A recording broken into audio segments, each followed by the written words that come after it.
Hello everyone, welcome to another one of my video. Today I've got my hands on a 1999 Nissan Maxima. This is one of the first of the 5th generation A33 models. This particular one is the middle of the range ST model.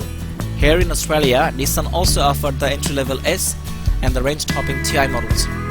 While I give you the exterior tour, let me tell you some of the standard features of this car.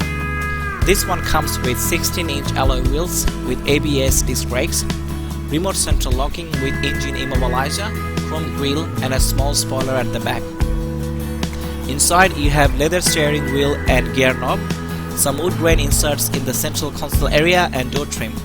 You also get 6-speaker stereo with 6-stick changer and power antenna, dual airbag at the front, automatic climate control, cruise control, power windows, power mirrors and electric driver seats as factory standard. If you upgrade to the TI model, you get the following extra features: leather seats all around, heated seat at the front, electric sunroof and side airbags. Now let me quickly show you the rear and the front seats of the car. You get really comfortable seats at the back with plenty of legrooms. The headroom could have been a little bit better. Similarly at the front, you have the same nice comfortable seats. As a bonus, you get full electronic seat adjustment for the driver's side one. Now at the back, you have a decent sized, nicely carpeted boot.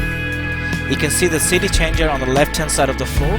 The boot space is enough for your everyday shopping and carrying luggages on those long trips.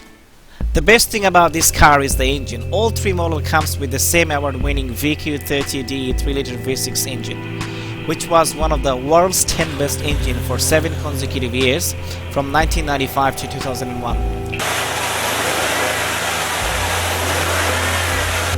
Here in Australia, it makes 157 kilowatts of power at 6,400 RPM and 291 Nm of torque at 3,600 RPM.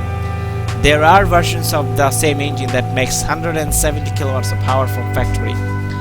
Now Nissan recommends using premium fuel with the engine, but you can also use normal unleaded petrol. Let me give you a quick tour of the interior. On the left hand side we have the power window controllers for the passenger side airbag, the airbag for the passenger, the glove box, a bit of storage, the digital clock, the center air vents, hazard light, factory stereo with 6-speaker and 6 CD changer as well. The CD stacker is in the boot.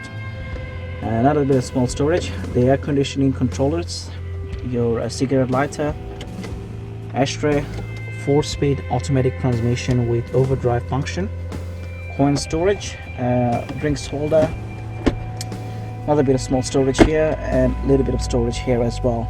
Now as a bonus, on the back you got a 12-volt auxiliary power socket as well.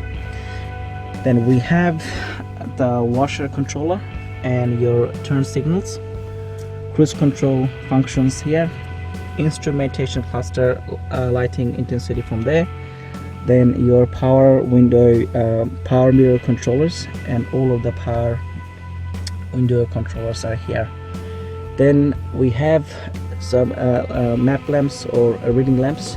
On the TI model you do have the optional extra of the sunroof and also get a sunglass storage in this section.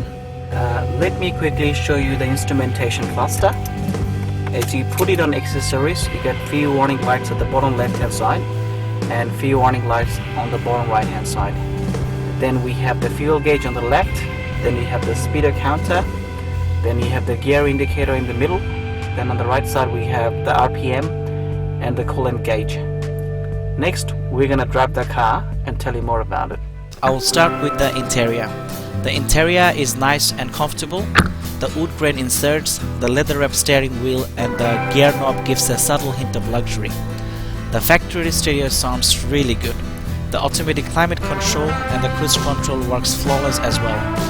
As mentioned earlier in the video, you have nice comfortable seats all around and all the necessary driver control functions are within your reach. I would have liked it even better if the interior road noise was a little less and a slightly more headroom for the rear passengers. Now coming to the engine, as mentioned earlier in the video, the engine on this car is one of the best in its class. It is silky smooth and quiet, but when you really put your foot down, you feel that there is plenty of power available at your disposal. The shift changes are smooth, the suspensions are a little on the soft side, which ensures a comfortable ride, but at the same time, the handling is not that bad for a family setting either. Fuel consumption figures are 7.2 liter per 100 km for highway and 10.8 liter per 100 km for city driving, which is actually quite good for its class. These cars are very reliable and would last a really long time given that all the regular services were done as per schedule. So when you are considering to buy one, you should look for one with good logbook service history and also make sure that all the electronic function works. After reading through few internet forums, I found that the coil packs on this car sometimes fails and it could lead to some expensive repairs. Also make sure that the spark plugs were changed at 100k interval. If not, then you're looking at around $25 per plug, as you need to use platinum tip plugs with this car. Overall, it is a decent car with few negative points, so I would strongly recommend this car. However, there are a few other cars you can look into if you are considering buying this vehicle. Reviews on these cars can be seen by clicking on the eye icon on the top right hand side of the screen. Feel free to share, like and comment on this video. Finally, I would like to thank you for taking the time to watch my video. Goodbye now.